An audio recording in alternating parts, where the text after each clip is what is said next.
Times Square in New York, where I live, is the embodiment of busy. Traffic, sirens, huge multicolored advertisements on giant plasma screens, and for a fair proportion of us, our lives today can feel like miniature versions of this relentless churn of activity. Despite all the technology that was supposed to save us time and free us up from work, we find we're rushing around more crazily than ever. Somewhere, when we weren't looking, it's like busyness became a way of life. Sorry, couldn't get away. I didn't. I've got an intern in a wig doing a video conference. You know, it just seems like that's the way we talk to each other. It's no longer, how are you? I'm fine. I'm so lucky if I get to bed before 3, then I'm up again at 6 and it starts all over again. It's like, how are you? I'm busy, I'm fried, I'm losing my mind, my hair's on fire. Well, I'm actually thinking of getting my makeup tattooed on my face just to save time. Such a good idea. Yeah. It's just finding the time to do it, though, isn't it? The busy person is someone that's racing, cramming, multitasking. It's about juggling after-school activities. It's about never stopping almost from the moment you get up to the moment you go to bed. I have a nervous breakdown, but I'm just too busy. I'm so busy. It's only so funny because it isn't really a joke. I'm as complicit as anyone. I only ever stop racing around in order to moan about how busy I am. But then if I ever get a day off, I start getting jumpy. Anyway, I've got to run. I'm having coffee with Maria Popova. She runs the Brain Pickings website and writes thousands and thousands of words every week, which makes her one of the busiest people I know. Something that seems very strange to me about the way that people talk about busyness, it's clearly usually a complaint, but it is also some kind of a status symbol. I'm going to prick our little bubble of privilege here. You know, when I talk to somebody who works in the real world, how are you?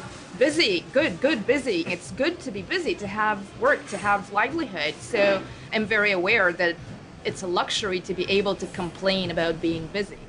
But when you're in the grip of the busyness hysteria, it doesn't feel like a luxury. Part of it's down to living in the information age. This is a world without limits, where there's always another incoming message to check, another meeting to attend, and then when you get home, a million different streaming TV shows you ought to watch, or fascinating radio programs you could listen to. I mean, I struggle with this, certainly knowing that even if I were just to read every email that I receive, it would take every waking hour of my day just to read, not even to reply.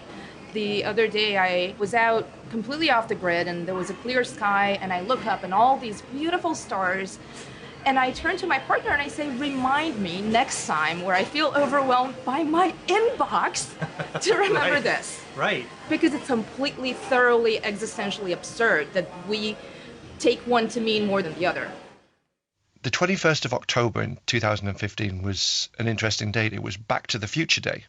So that was the day that Marty McFly arrived in the future with flying cars and hoverboards. Tony Crabb is a psychologist and the author of a book called Busy, How to Thrive in a World of Too Much. I think he'd have been a bit disappointed because the physical world is boringly similar, but our psychological world's completely changed.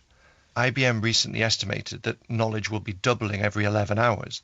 Now, in the face of this infinite amount of information and therefore infinite amount of opportunity, activity, things you could do, it can feel overwhelming because we attach our levels of activity to this belief that we can do it all.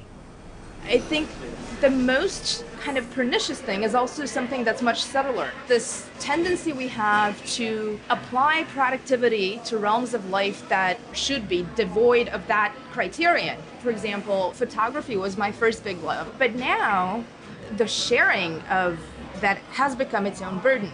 Watching a sunset somewhere quiet with somebody you love is an aesthetic experience, but posting an Instagram of that moment is aesthetic consumption. And if you're watching the sunset and giving any level of thought to whether you might get some favorites as a result of doing so, It corrupts the moment. Yeah, and I yeah. think probably in almost every sense, busyness is a systematic siphoning of beauty, of our ability to be present with and invite beauty into our lives. It makes me think also about something else I just wanted to ask about, which is this notion in a lot of self-help advice that if you get the right system, you're not going to have to make sacrifices. Putting structure in place allows you to produce more.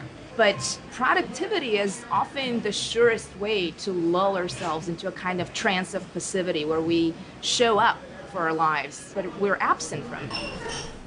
It's not just that there's so much to do. It's also that we bring the spirit of busyness to everything else as well. We turn the whole of life into a to-do list.